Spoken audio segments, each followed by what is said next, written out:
وہ بیچارے سر جوڑ کے بیٹھ گئے کہ موٹی گائیں پتلی گائیں یہ کچھ سمجھ میں آنے والی چیز نہیں ہے. جب کسی انسان کو کوئی چیز نہیں آتی نا تو وہ سوال پوچھنے والے ہی کا مذاق اڑانا شروع کر دیتا ہے. تو انہوں نے کہا اضغاث احلام بادشاہ سلامت یہ کچھ پراگندہ خیالات ہیں. اصل میں آپ سارا دن حکومتی کاموں میں مصروف رہتے ہیں, بغاوت کے خطرے, تو وہ مختلف منتشر خیالات خواب بن کے آپ کے سامنے آ گئے, موٹی گائیں پتلی گائیں یہ سب چیزیں کوئی مطلب نہیں ہے اس کا. اچھا خواب ہوتا تو ہم تعبیر بتاتے. یوسف علیہ السلام کو بتایا گیا, یوسف علیہ السلام نے خواب کی تعبیر بتائی کہ عن قریب ملک میں قحط پڑنے والا ہے, 7 سال شدید قحط رہے گا اور وہ پورے ملک کی معیشت کی ایسی کی, شکر ہے آپ لوگ بولے, ایسی کی تیسی کر دے گا, بیڑا غرق ہونے والا ہے. لہذا ابھی سے اگلے 7 سالوں کے لیے گندم کو اسٹور کرنا شروع کر دیں. پوری دنیا میں قحط پڑے گا, پوری دنیا یہاں آئے گی لینے کے لیے, تو آپ نے اسٹاک کرنا ہے اپنے لیے بھی اور دنیا کے لیے بھی. اس کا فائدہ یہ ہوگا کہ آپ فروخت کریں گے تو آپ کی معیشت اور مضبوط ہوگی. بادشاہ نے بلایا, بڑا خوش ہوا بادشاہ کہ یار یہ تو ہمیں بڑی تباہی سے بچایا.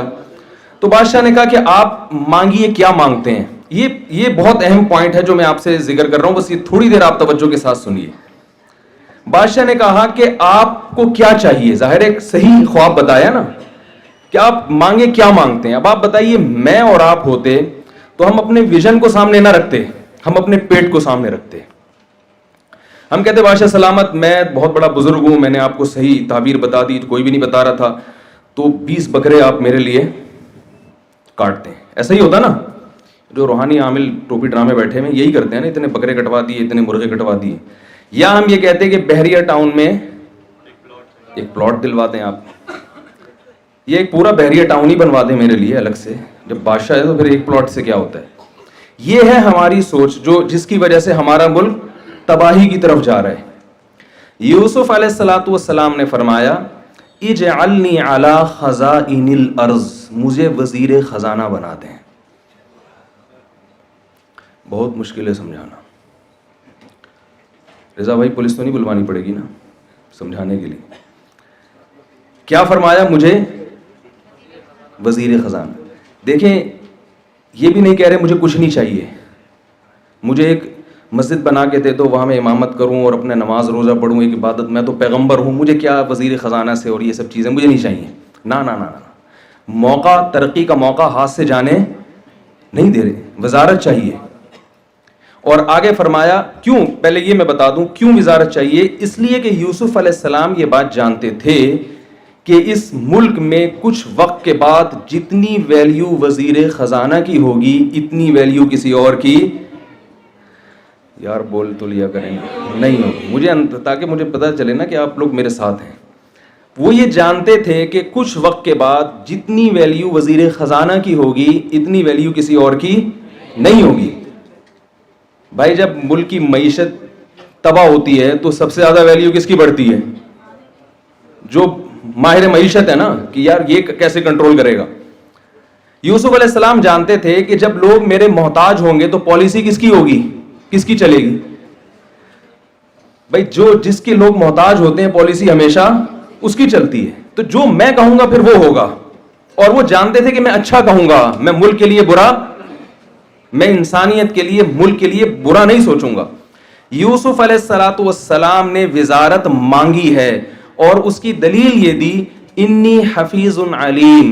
وزیر خزانہ میں 2 صفات کا ہونا ضروری ہے جو آج کل ہمارے وزراء میں نہیں ہوتی. نمبر 1 حفاظت کرنا جانتا ہو, ملک کی جو بیت المال ہے نا اس کی حفاظت کرنا جانتا ہو, خائن نہ ہو. نمبر 2 علیم, اکنامکس کا ماہر ہو, علم جانتا ہو یہ کہ کتنا اسٹور کرنا ہے اور کتنا تقسیم کرنا ہے, یعنی اس کو ڈیوائڈ کیسے کیا جائے گا, اس میں معیشت میں توازن کیسے پیدا ہوگا. یہ علم اللہ نے یوسف علیہ السلام کو معجزاتی طور پر عطا کیا تھا. اس سے ہمیں پتہ چلتا ہے کہ پیغمبر وزارت چاہتے بھی ہیں اور علم کی اہمیت بھی بیان کر رہے ہیں کہ اکنامکس کے علم کی شریعت میں بہت زیادہ اہمیت ہے. اتنی اہمیت کہ اللہ نے پیغمبر کو معجزے کے طور پر کون سا علم عطا کیا ہے, اکنامکس کا علم, تاکہ وہ ملک کے خزانے اپنے ہاتھ میں لیں اور اس کو پھر صحیح طرح سے ڈیوائڈ کر سکیں. اور یہ چیز بالآخر یوسف علیہ السلام کے بادشاہ بننے کا سبب اور ذریعہ بنی ہے. تو اس میں ہمیں یہ سبق ملتا ہے کہ پیغمبروں کا نہ ہمیں اسلام ترقی سے روکتا ہے، نہ ہمیں اسلام ایجوکیشن سے روکتا ہے. اسلام ہمیں کہتا ہے کہ آپ ترقی بھی کریں، تعلیم بھی حاصل کریں، مگر آپ کی نیت کیا ہونی چاہیے؟ اپنا پیٹ اور اپنی جائیدادیں بنانا، اپنی ذات نہیں ہونی چاہیے، بلکہ آپ کا مقصد ملک اور قوم کی خدمت ہونی چاہیے. اس خدمت کے تحت آپ پیسے بھی کما لیں، اس میں کوئی حرج نہیں ہے. یوسف علیہ السلام جب بادشاہ بنے تو لائف اسٹائل بھی تو چینج ہوا ہوگا نا ان کا، ظاہر ہے بادشاہوں والا ان کا لائف اسٹائل ہو گیا، اس سے منع نہیں کیا ہمیں. لیکن حضرت یوسف علیہ السلام نے مصر کی حکومت اپنے ہاتھ میں لے کے ہمیں یہ بتایا ہے کہ ہمیں ان تمام تر عہدوں پر پہنچنا پڑے گا جن عہدوں کے پر کو حاصل کرنے کے بعد ملک کی تقدیریں اور ملک کی باغ ڈور ہمارے ہاتھ میں ہوگی، اور پھر ہم ملک کو صحیح طرح سے چلائیں گے. میں ایک واقعہ سنا کے اپنی بات ختم کرتا ہوں. لاہور میں ہمارے ایک دوست کا میرے پاس فون آیا، انہوں نے بتایا کہ لاہور میں جو ہائی کورٹ کے جج نے ایک بڑا غلط فیصلہ کیا اور اتنے پیسے کھا گیا وہ جج، اور یہ کیا اور وہ کیا، اور مجھے انہوں نے بتایا کہ مفتی صاحب آپ اس جج کے خلاف تقریر کریں. میں نے کہا تاکہ تقریر کے بعد میں کہوں پھر مجھے بھی کچھ پیسے کھلانے پڑیں اس کو. وہ ایک واقعہ ہے نا کہ وہ ایک بھائی وکلا بیٹھے ہیں، بہت معذرت ہے آپ لوگوں کے علاوہ کی بات ہو رہی ہے، ججز بھی بیٹھے ہیں، وکلا بھی بیٹھے ہیں، ان ججز اور وکلا کے علاوہ کی بات کر رہا ہوں میں. وہ ایک موکل نے جج صاحب سے کہا نا کہ وکیل نے جج صاحب سے کہا کہ میرا جو موکل ہے اس کے جو دلائل ہیں وہ قانون کی کتاب کے صفحہ نمبر فلاں پہ ہیں. تو جج صاحب نے وہ بک کھولی تو اس پہ 5,000 کا نوٹ. تو جج نے کہا ایسے 4 ثبوت اور چاہیے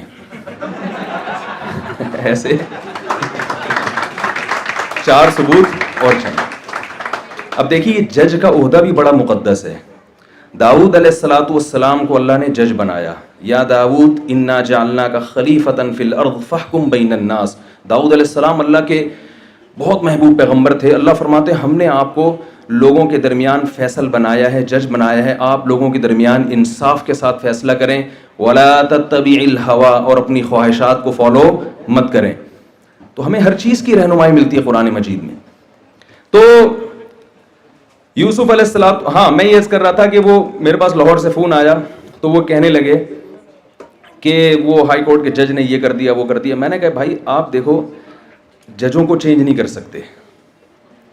میں نے کہا آپ اگر ملک میں انقلاب لانا چاہتے ہو تو آپ ایک کام کرو کہ آپ یہ فیصلہ کرو کہ میرے جتنے بچے ہوں گے ان میں سے ایک کو میں ہائی کورٹ کا جج بناؤں گا، اور پہلے سے اس کی ٹریننگ شروع کر دو، پہلے سے پلاننگ شروع کر دو. بھائی کوئی گورنمنٹ کی طرف سے پابندی تو نہیں ہے نا کہ لاہور والے جج نہیں بن سکتے یا فلاں علاقے کے لوگ نہیں بن سکتے. وہ تو ابھی تک کسی حد تک تو میرٹ کی بیس پہ ہی چل رہا ہے. کچھ نہ کچھ تو ہوگا نا، یعنی چلو میرٹ کی بیس پہ 100% نہیں آتے تو 1% تو جائیں گے نا. اور یہ پہلے سے پلاننگ کرنا اولاد کے لیے بھی قرآن سے ثابت ہے. حضرت مریم رضی اللہ تعالی عنہا، ان کی جو والدہ تھیں آل عمران کی زوجہ، ان کے ہاں بچے کی ولادت ابھی ہوئی نہیں ہے، بچہ ماں کے پیٹ میں ہے اور پہلے سے اس کی پلاننگ کر رہی ہیں. ربی انی نذرت لک ما فی بطنی محررا فتقبل منی. اے اللہ میں اسے تیرے دین کے لیے وقف کر رہی ہوں. ابھی بچہ پیدا نہیں ہوا. تو پتہ چلا کہ بچے کی پیدائش سے پہلے بھی اس کی پلاننگ کی جاتی ہے. ہمارے ہاں بچے پیدا ہو جاتے ہیں پھر بھی پلاننگ نہیں ہوتی، پیدا ہو کے بڑے ہو جاتے ہیں پھر بھی پلاننگ نہیں ہوتی. بچوں کی پلاننگ تو ہو رہی ہے کہ کتنے پیدا کرنے کتنے نہیں کرنے. پیدا ہونے کے بعد ان کی کوئی پلاننگ نہیں ہے کہ ہو گئے تو اب بنانا کیا اس کو. یہاں تک بھی نہیں ہو رہی کہ اس کو انسان کا بچہ بھی بنانا ہے کہ نہیں بنانا. وہ گٹکے کھا رہا ہے، وہ گٹر کے ڈھکنوں پہ بیٹھا ہوا ہے، وہ سگریٹ پی رہا ہے.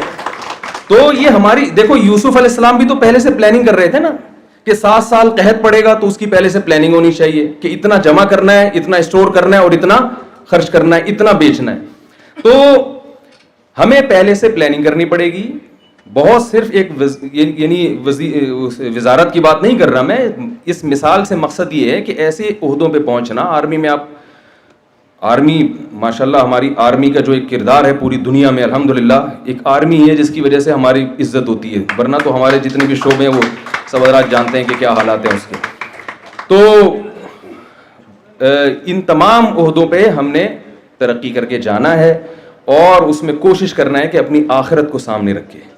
ڈاکٹر صاحبان جو نسخے لکھ کے دے رہے ہوتے ہیں بہت ہی معذرت کے ساتھ, وہ سوائے کلینک کے ساتھ جو میڈیکل اسٹور ہوتا ہے اس کے علاوہ اس پوری کائنات میں وہ دوا کہیں نہیں ملتی. میرے تو تجربے ہیں, وہ لکھ کے دیا یہ دوا, میں نے خود تجربہ کیا ہے, وہ صرف اس کلینک کے پڑوس میں جو میڈیکل اسٹور ہوگا نا وہاں مل رہی ہوگی. آپ ایشیا سے باہر چلے جائیں, آپ چاند پہ پہنچ جائیں, آپ کو وہ دوا نہیں ملے گی. وہ اپنی گھر کی وہ نانی اماں نے ان کے نسخے بنا کے نا وہ رکھے ہوئے ہوتے ہیں. تو بھائی اور ٹیسٹ لکھ کے دیے جا رہے ہیں فلاں لیبارٹری سے, کیونکہ لیبارٹری وہاں سے بھی کمیشن کھانچا کھولا ہوا ہے. تو بھائی اس سے آپ کو پیسے مل جائیں گے, ثواب نہیں ملے گا. ایک وقت میں ایک ہی چیز ملتی ہے, یا پیسے ملتے ہیں یا ثواب ملتا ہے. تو آپ کمائیں پیسے, ہم آپ کو منع نہیں کرتے. ظاہر ہے آپ نے ایک تعلیم پہ پیسہ خرچ ہوا اور وہ پیشنٹ بھی آپ کو پیسے دے گا. ابھی یہاں بات ہو رہی تھی نا کہ وہ کتنے غریبوں میں مفت دوائیں تقسیم کی, تو ٹھیک ہے یہ بھی بہت اچھی بات ہے, لیکن پیسے بھی لینے چاہیے. جو مالدار لوگ ہیں وہ کیوں وہ ہر جگہ پیسہ خرچ کریں, تو علاج پہ کیوں خرچ نہیں کر رہے؟ لیکن آپ کی نیت علاج کی بھی ہونی چاہیے, مریض کے ساتھ پیشنٹ کے ساتھ خیرخواہی ہونی چاہیے. یہ جو ابھی شاعری کا پروگرام چل رہا تھا, میری عادت ہے بیان کے دوران چٹکلوں کی, یہ جو ابھی شاعری کا پروگرام چل رہا تھا نا, تو مجھے ایک بار بار شعر یاد آ رہا تھا کہ اب یہ تو علامہ اقبال کے اشعار ہیں جن کی اردو بڑی گاڑی ہے, تو ٹیکنالوجی کا زمانہ ہے نا, تو ٹیکنالوجی کے لحاظ سے شاعری بھی چینج ہو رہی ہے. اچھا جو میسج میں دینا چاہتا ہوں وہ تو مل گیا نا آپ حضرات کو. بھائی ہر شعبے میں ترقی کرنی ہے, ملک کی باغ ڈور اپنے ہاتھ میں لینی ہے, اور مقصد کیا ہونا چاہیے؟ قوم کی خدمت. اس سے ہماری جب ایک درخت لگانے پر اتنا ثواب ہے تو انسانوں کی خدمت کرنے پر کتنا ثواب ہوگا. تو وہ ٹیکنالوجی چینج ہونے کے لیے ہو رہی ہے نا, تو شاعری بھی چینج ہو رہی ہے. پرانے زمانے میں بچپن میں نے کوئی گانا سنا تھا, اس کے ایک شعر تھا, کوئی حسن حاضر ہے محبت کی سزا پانے کو, کوئی پتھر سے نہ مارے میرے دیوانے کو. یعنی شاعر کہہ رہا ہے کہ وہ محبوبہ کہہ رہی ہے کہ بھائی یہ میرا قصور نہیں ہے, یہ تو سوری یہ عاشق کا قصور نہیں ہے, تو میرا قصور ہے کہ میں اتنی حسینہ ہوں جس کی وجہ سے یہ دیوانہ ہو گیا, لوگ اس کو کوٹنے, تو مجھے کوٹو. اس کو کسی نے چینج کیا ہے ٹیکنالوجی کے لحاظ سے نا, کہ حسن کوئی پتھر سے نہ مارے میرے دیوانے کو, بم کا زمانہ اڑا دو سارے کو.